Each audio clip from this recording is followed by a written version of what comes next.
पर्वती नगर के जंगल में टिल्लू रहता था। वो ऑटो चलाकर अपने परिवार का गुजारा करता था। उसकी पत्नी सुंदरी थी और उनको एक बेटा बबलू और बेटी पीलू थी। पीलू पढ़ने में बहुत होशियार थी और हमेशा क्लास में फर्स्ट आती थी, मगर बबलू का पढ़ाई में बिल्कुल भी मन नहीं लगता था। वो स्कूल नहीं जाता था और घर में गाने सुनता रहता था। अरे बबलू, तू पढ़ाई क्यों नहीं करता? क्या मेरी तरह तुझे ऑटो ड्राइवर बनना है कि बस कंडक्टर बनेगा? देख, तेरी बहन पीलू को वो एक दिन विदेश पढ़ने के लिए जाएगी और तू यही गांव में रह जाएगा। जी पिताजी, मेरा मन पढ़ाई में नहीं लगता है। मुझे म्यूजिक बहुत पसंद है। ऐसे ही समय बीतता गया और पीलू और बबलू बड़े हो गए। पीलू अब विदेश में पढ़ाई करने लगी थी और बबलू अपने गांव में टिल्लू का पुराना ऑटो चला रहा था। आए दिन वो पुराना ऑटो बिगड़ जाता था। हरिया, इस ऑटो को ठीक कर दे भाई। मेरी आधी कमाई तो इसे ठीक करने में ही खर्च हो जाती है। अरे, तुम्हारी ऑटो की आधे से ज्यादा बैटरी तो तुम्हारा गाने का स्पीकर ले लेता है। ऑटो में गाने सुनने का शौक रखोगे तो ये ऐसा ही बैटरी खाता रहेगा। लेकिन बबलू गाने सुनना बंद नहीं करता है। एक दिन पीलू बबलू को फोन करती है। भैया, मैं एग्जाम में टॉप करी हूँ और मैं अगले हफ्ते वापस गाँव आ रही हूँ। ये सुनकर बबलू बहुत खुश हो जाता है। पिताजी, पीलू टॉप करके गांव अभी आ रही है। उसके लिए मैं बहुत खुश हूँ और खास इंतजाम करना चाहता हूँ। क्या खास इंतजाम करेगा तू? तुझे तो ऑटो में गाने सुनने से फुर्सत नहीं है। बाकी टाइम उसका रिपेयर करवाता रहता है। आप देखना, मेरी बहन का बहुत धूमधाम से स्वागत होगा। फिर बबलू हरिया से एक एक्स्ट्रा बैटरी लगवाता है और अपने ऑटो में बड़े बड़े स्पीकर और लाइट लगवाता है। इससे उसका पुराना ऑटो चमक उठता है। फिर पीलू के आने के बाद ऑटो में बबलू म्यूजिक चलाता है और सब लोग नाचने लगते हैं।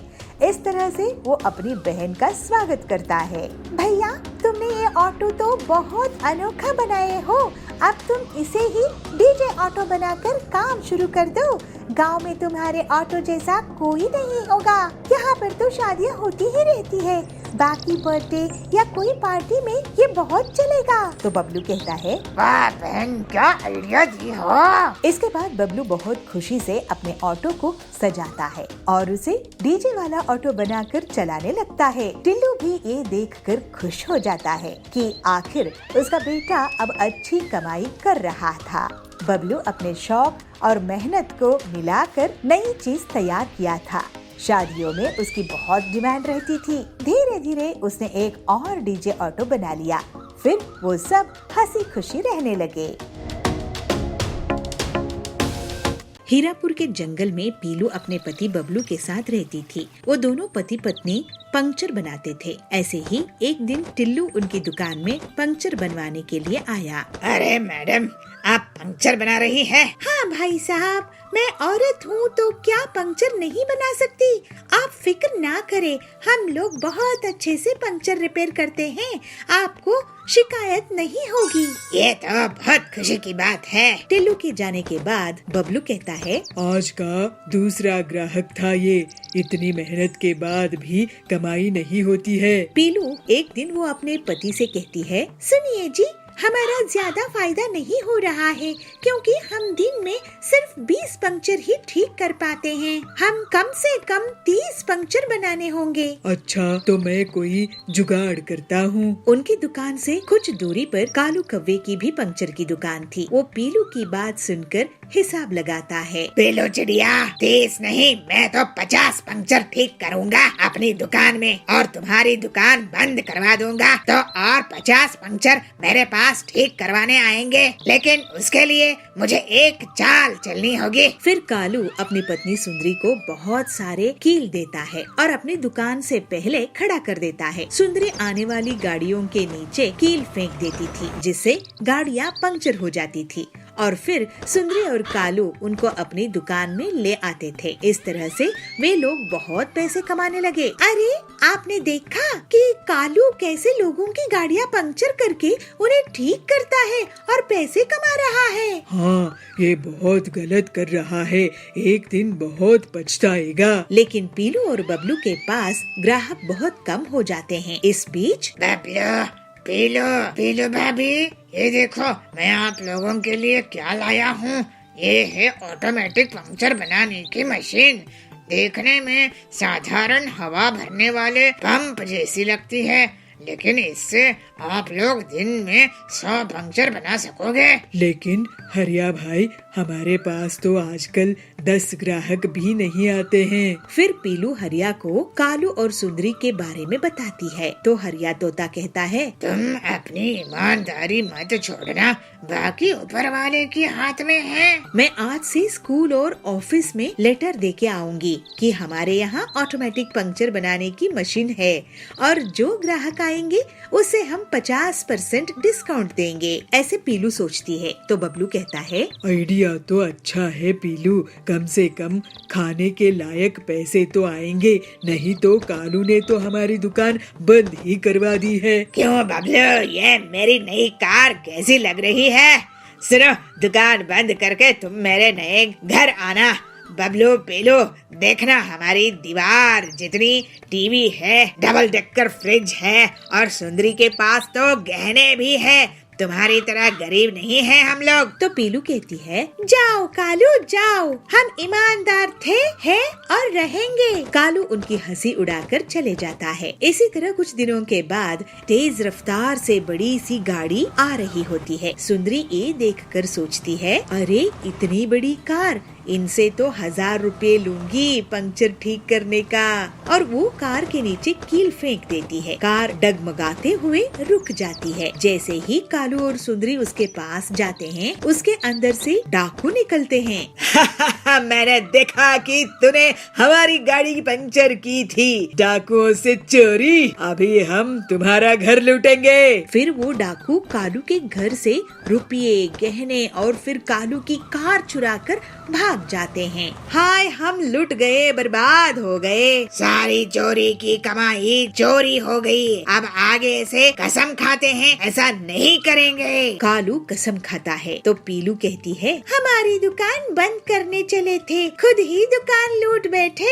इसके बाद पीलू और बबलू अपनी मशीन से पूरे जंगल के लोगों की गाड़ी का पंक्चर ठीक करते थे और जल्दी ही वो लोग बहुत अमीर हो गए। फिर दोनों पति पत्नी खुशी खुशी ईमानदारी से रहने लगे। एक गांव में पीलू चिड़िया अपनी माँ बबली के साथ रहती थी।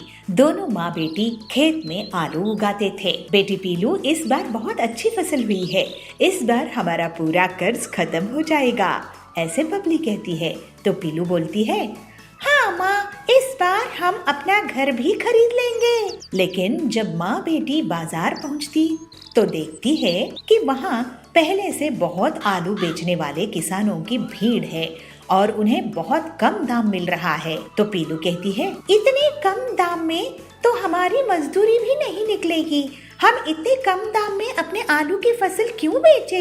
तो कड़क सेठ कहता है, देखो चिड़िया, बेचना है तो बेचो, नहीं तो अपने घर में इस आलू को रख लो और वहीं पर इसे सड़ने दो। लेकिन बबली और पीलू ने निर्णय ले लिया कि आलू नुकसान में नहीं बेचेंगे। फिर वो दोनों घर वापस आ जाती है। उनके पीछे सुंदरी कवि और हरिया तोता भी आ जाते हैं। ये कड़क सेठ बहुत चालाक है, हमसे इतने सस्ते दामों में आलू खरीद रहा है, लेकिन बड़ी बड़ी कंपनियों को 10 गुना ज्यादा दाम में बेचेगा, 100 का माल 1000 रुपए में, ऐसे हरिया बोलता है। तो सुंदरी कहती है, लेकिन हम अगर आलू उसे नहीं बेचेंगे तो घर में रख कर क्या करेंगे? तो पीलू कहती है, हरिया काका, हम क्यों नहीं कंपनियों को सीधे आलू बेच सकते नहीं? वो कंपनियां क्या करती है इन आलू का? चिप्स ही तो बनाती है ना, हम भी अगर कोशिश करें तो हरिया कहता है, अरे बेटी, इतनी मेहनत कौन करेगा, उसके लिए तो मशीन चाहिए होती है। तो सुंदरी बोलती है, मेरा भांजा बबलू इंजीनियर है, उससे पूछ कर देख सकते हैं। हाँ, अगर वो हमारी मदद कर दे तो बहुत अच्छा रहेगा। पीलू की बात सुनकर बबली कहती है, लेकिन हमने बहुत बड़ा खतरा मोल लिया है। अगर चिप्स बनाने की मशीन काम नहीं आई तो ये आलू ऐसे ही सड़ जाएंगे और हम दाने दाने को मोहताज हो जाएंगे। बबली बोलती है। इसके बाद बबलू उन सब से मिलता है। मैं आपको आलू चिप्स की मशीन बना कर दे सकता हूँ। ये सुनकर सभी बहुत खुश हो जाते हैं। इसके बाद बबलू के बनाई हुई मशीन से सभी के आलू काम में लगते हैं और आलू का छिलका छील कर उनकी कटाई होती है, फिर धुलाई होती है और फिर उन्हें हवा के ब्लोअर से सुखाकर तलने दिया जाता है। हम सभी ने इसमें अपनी अपनी कमाई के पैसे लगाए हैं, ये हमें बहुत मुनाफा कराएगी। ये बात कड़क सेठ तक पहुंच जाती है। उस गरीब पिद्दी चिड़िया की इतनी हिम्मत, मुझसे फसल नहीं बेचा और खुद आलू की चिप्स बना रही है। मैं उसकी मशीन में आग लगा दूंगा, फिर देखता हूँ क्या करेगी। उस रात कड़क सेठ अपने आदमियों के साथ पीलू की मशीन को जलाने के लिए जाता है।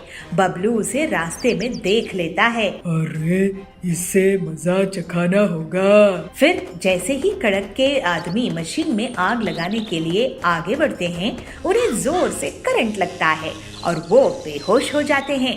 कड़क को भी चिड़िया पकड़ लेती है। कड़क सेठ, शर्म आनी चाहिए तुम्हें, हम गरीबों को नुकसान पहुंचाने आए थे। वो अच्छा हुआ बबलू जी ने तुम्हें देख लिया, अब तुम और तुम्हारे आदमी जेल में सड़ेंगे। फिर कड़क को जाबाज इंस्पेक्टर जेल में डाल देता है। अपनी बहादुरी के कारण बबलू पीलू को पसंद आ जाता है और पीलू की मेहनत देखकर बबलू उसको पसंद करने लगता है। फिर दोनों की जल्दी ही शादी हो जाती है और वो दोनों मिलकर सुंदरी और हरिया काका के साथ चिप्स की कंपनी खोल लेते हैं। इस तरह से बाकी के किसानों की भी मदद करते हैं।